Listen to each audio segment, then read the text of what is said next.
Okay, Eric, thanks. Now, we are keeping track of what we believe to be the worst hit area because of the severe storms in the southeastern North Carolina. WECT's Caitlin Stansel is there. We're talking near Bolton in Columbus County. She's live.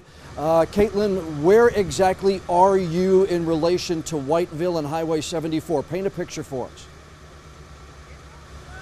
Well, we are standing right here on US 7476, just getting into Columbus County, just a few minutes outside of Bolton. And what you can see behind me is where that tornado touched down, or what they believe to have been a tornado. I'm going to walk behind the camera so I can give you a really good look at the damage that we're seeing here. But we know one house is at this location, and so far crews on scene are telling me that no injuries have been reported. But you see there are some animals at this house. There's a horse right there, and you can see the damage happening at this home. Also, a lot of trees were just snapped in half. Take a look at this. I'm going to zoom in really close here.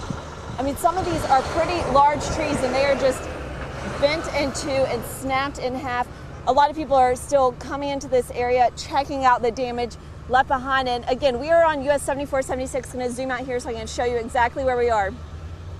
Crews on scene right now. Traffic is moving very slowly. A lot of people are pulling over to take pictures of where this possible tornado touched down. We have power crews getting on scene as well. You can see, I'm going to zoom in right here. There's a power pole laying on the ground. Power lines are hanging very low as well. But that's the latest information we have from officials at this point. Sorry if that wasn't the best zooming out there, but just want to give you a really good look at what we're seeing here right now. We just got on scene. So check back in with me. I'm working to get more details. Back to you, John. All right, Caitlin, I'm going to ask you to go back behind the camera and give us that picture again. I've got Eric standing here. Eric, take a look at what you're seeing here. I know we're not going to know definitively if it was a tornado or not until the National Weather Service gets out there. But from what you're seeing here, tell me if you think this looks like tornado damage to you. I certainly think it's possible, John.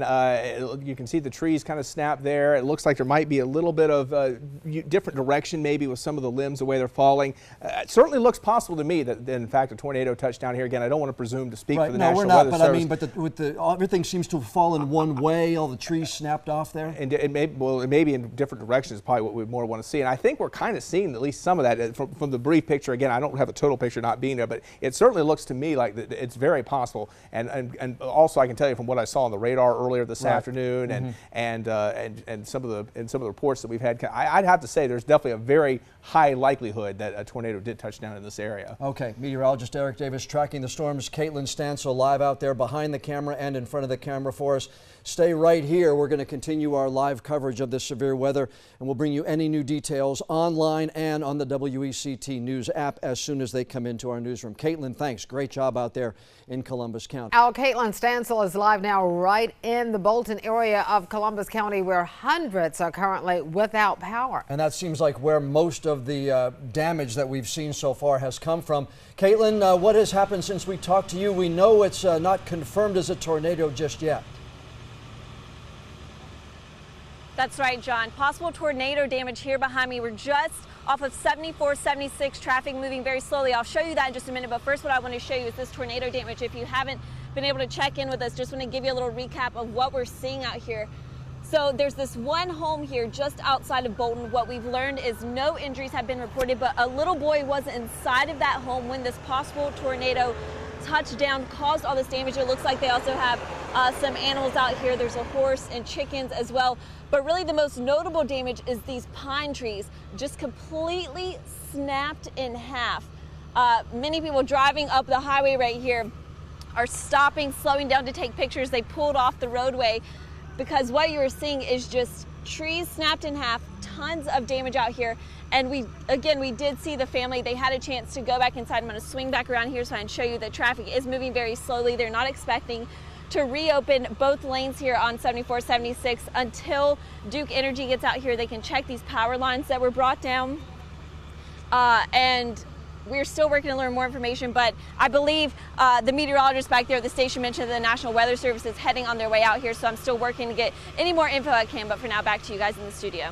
All right, thanks, Caitlin. Now, with a We just want to give you one final recap of the damage we're seeing here in Columbus County from that possible tornado. We know the National Weather Service is on the way to the scene. American Red Cross Disaster Relief just got here as well. They're surveying this damage, but I'm just going to zoom into this. We know one home so far damaged. There was a little boy inside, but no injuries have been reported. Again, trees snapped in half at this location. And we know that the family that owns this home, they have been sent to the fire department in Bolton. We're going to head over there in the next few minutes here, try to talk to them about what they were hearing and seeing during these very scary moments. Back to you guys. Officials with the National Weather Service confirmed that this damage was caused by a tornado. The strong storm left one family without a home, and hundreds are still without power tonight. Fox Wilmington's Caitlin Stansel spoke with a little boy and some neighbors who experienced the power of this storm firsthand. Caitlin? Well, Ashley, the little boy who was inside this home when the tornado ripped through was able to survive, but even hours later was still visibly shaken from the scary situation. The sounds of alarm.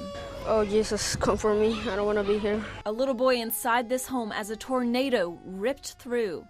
Scariest part when, like, everything's going down. Everything is gone. Fortunately, no one was hurt. I start calling all my family.